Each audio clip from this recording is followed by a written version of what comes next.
What's up guys, and welcome back to my Let's Play series for the Outer Worlds. In the last episode we managed to reroute power to Edgewater, but we want to put Adelaide into power. But before we can do that, we need to help out two of her followers. The first one is named Thomas Kemp.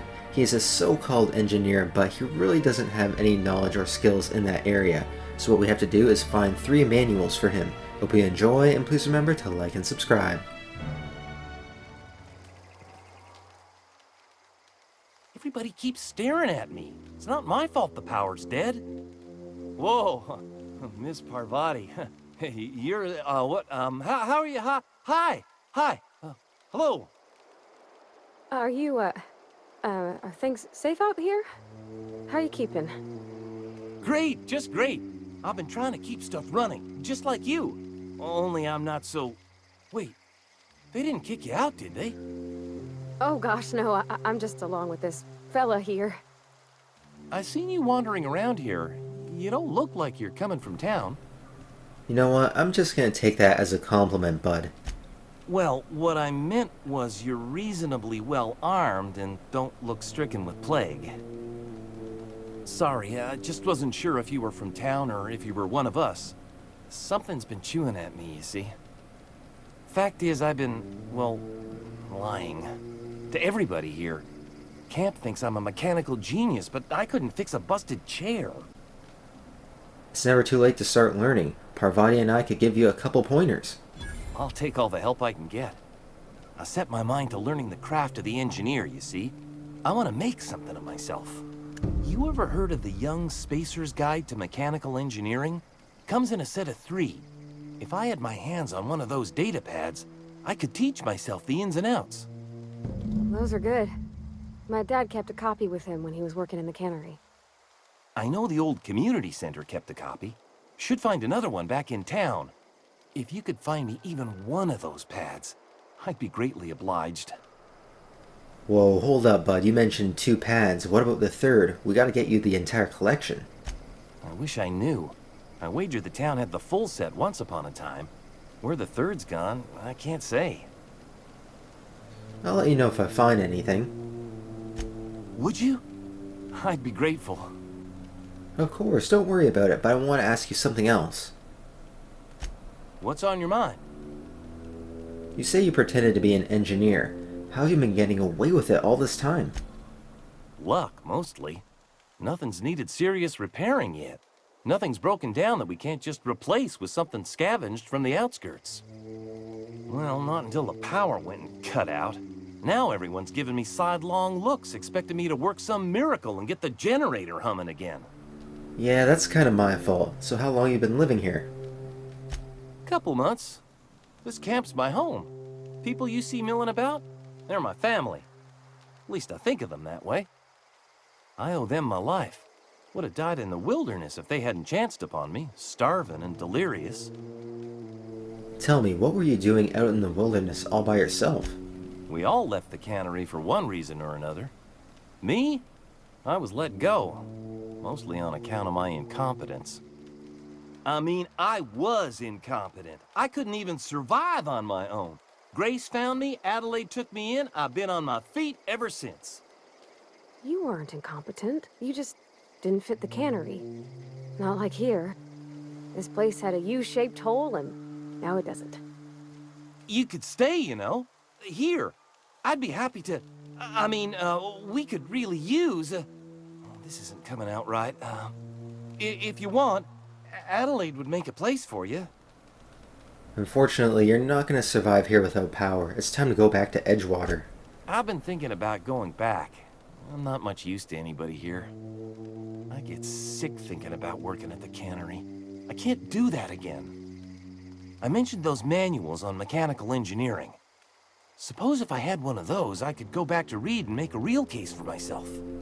Alright man, you can count on us. We'll get you your 3 manuals guaranteed. But where's the third one? We don't quite know. Let's take a look at our journal and see if we possibly missed something. The Freighton Engineer. According to a note you found in the repair bay, there's a copy of the manual down in a place called the Pit. Oh yeah, that's right, Higgins has a copy. We actually found a note about that right in the power plant itself. But when we talked to him and searched his little area down in the pit, we didn't find anything. But I guess we'll have to go back and have a closer look. Well, we're pretty lucky that I remember that note, otherwise the pit is a little bit too obscure. Like, what is a pit? It could be literally anywhere on this planet. Alrighty guys, we just made it to the power plant. I want to make sure that we don't turn this video into a walking simulator, so I'm going to do a few cuts here and there to really cut back on the amount of walking that we have to do. So Higgins should be down here in the pit. We'll try and talk to him and see if he still has the book or if he knows where he put it. This guy's a little bit insane, so I'm not sure if he knows exactly where it is, or if we're insane and we just missed it last time we were down here.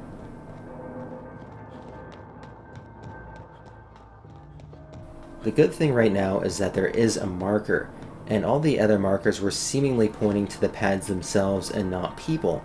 So let's see where this thing actually is, because I'm pretty curious. We searched this area, I wouldn't say thoroughly, but we did look.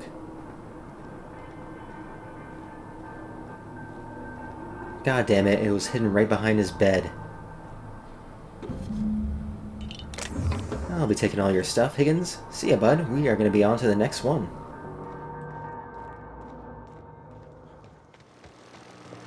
You know what? I'm a little bit surprised that certain areas aren't respawning enemies. I remember in the Fallout series that if you went back to certain locations, there would be more enemies kicking around.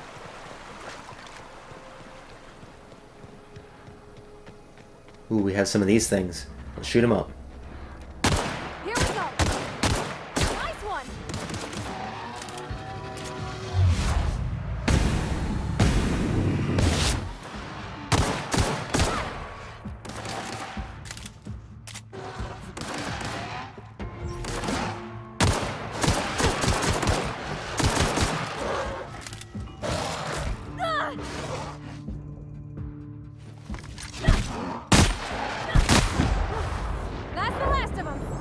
What the hell? That was a named enemy.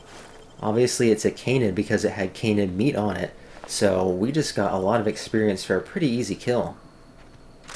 For all the shit I talk about the shotgun, it actually does a pretty good job. You just have to get really close to do some major damage. Right now I'm trying to think if we can try and get one long-range weapon, one medium-range weapon, and one short-range weapon, and try and have each of them being their own ammo type. I think that would be the best thing possible for us in our kit.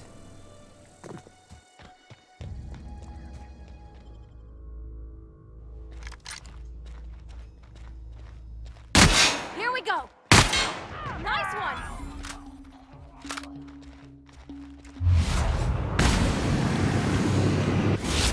You're past that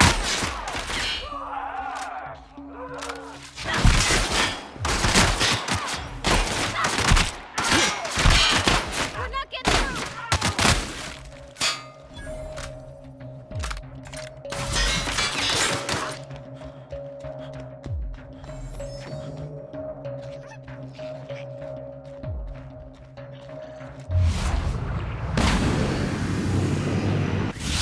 Good work. We did it. Wow, that fight was actually a little bit tricky, and they almost killed us at one point. But we're looking pretty right now, and we have the second pad. I'm gonna take a few minutes right now and sweep this place for loot, but I'll see you guys back at the city. This could actually be the hardest pad to acquire. Are we gonna have to steal it, or are we just gonna simply walk in and take it? That's the real question. If we can simply take it, then this is super easy, but if we have to steal it and risk our reputation with Spacer's Choice, that could be a problem. Apparently, we can just take it. Awesome, that makes our life super easy. I think Thomas is going to be a happy guy, but I'm not sure if all the pads in the world can improve his engineering ability. He just seems a little bit clueless to me, but the fact that he wants to improve himself and become a better engineer, I think that's enviable. Now I'm wondering about how much XP we're going to get for completing this mission. I think it's going to be quite a bit because this game tries to reward you for every individual action. So we got 3 books, which means 3 chunks of XP. Any luck finding one of those manuals? Today's your lucky day, Thomas. I've got all the data pads you could ever want right here. No kidding. Really? Well, which one? Well, let's start off with Volume 3, the mystery one. Someone stashed it away inside the old geothermal plant with a crazy dude named Higgins. The geothermal plant? Now that is just incredible! You really went exploring down there? Adelaide always told us it was swarming with hostile mechanicals. I appreciate you going through all that trouble. In fact, I put aside something special, on the off chance that somebody'd search out those data pads for me. Hold on, I've got one more for ya. Well, don't keep me in suspense. Part 1, found it in the Community Center archives. Look at that! Building a computing machine out of Spectrum potatoes, a primer. I'm just glad it survived all these years.